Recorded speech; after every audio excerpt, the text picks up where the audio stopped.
Greggy, What's up, man? I'm chilling, man. What's up with you? Monday, right back to it. Sitting there with the ball, man. Yep. Focus. Yep. Big fight over the weekend. Well, big fighter. Saul Canelo Alvarez defeats John Ryder, unanimous decision. Yeah. What'd you think of it? I immediately thought John Ryder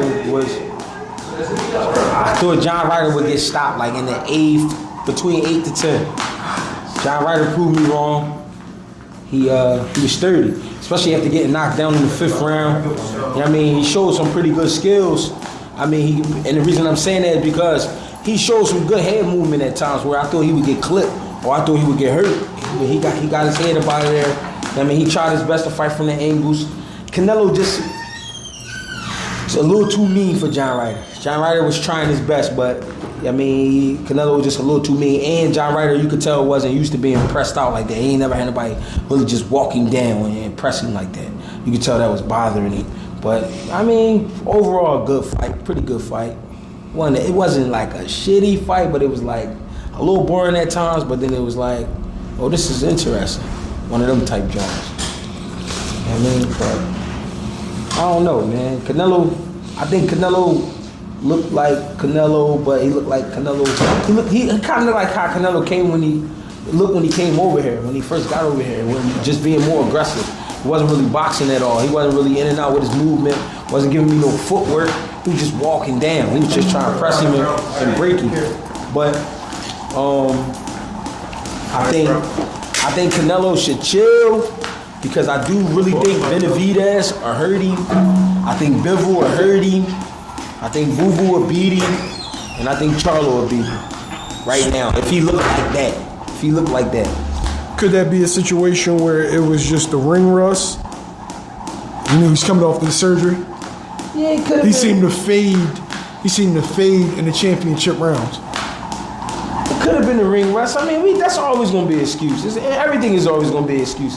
But really, man, like, let's be real. Bull got 60-something fights. Like, true. He can hang it up, man. He made enough money. He did enough great things. He beat enough guys. And I mean, he been in some trilogies. Like, he had some great fights. Like, you don't really got to keep fighting. You know what I mean? And I know they say he want the Bivol fight, but I would say don't even worry about it. Don't chase Bivol, bro. You're going to get hurt fucking with Bivol. You know what I mean? I like Canelo, though, but, I mean, I think it's time to chill. That was going to be the question I had. Are we seeing the beginning of the end? Yeah, I would say so. Because he just looked bored in there. He didn't really look excited about the fight. I'm not saying he should be, but it just ain't, I don't know. He said he was going to keep going, but I don't know, man. It looked like he was missing some kick, man. It just wasn't there. Usually, when Canelo gets you hurt, he gets you out of there. He's one of the best finishers. He had Ryder hurt, was that the 4th or 5th round? 5th round. Clean right hand, straight. 4th and 5th. And Ryder survived. And I think he broke his nose in the 5th. That 1-2 was clean as shit. And yeah, his nose immediately started leaking from there, and it ain't getting any better. And this shit was like, by the end of the fight, they had it plugged up and wrapped up. Like, he did him dirty. He beat his face up, but I don't know, man. I don't know. I can't say. Maybe he might find a new energy if he fight a Benavidez, if he fight Charlo or one of them other guys. Maybe he will, but then again, I don't know, man. I think he should chill. He did a lot. He did a lot of fighting, man. He a great fighter. Canelo a great fighter. Can't take it from him.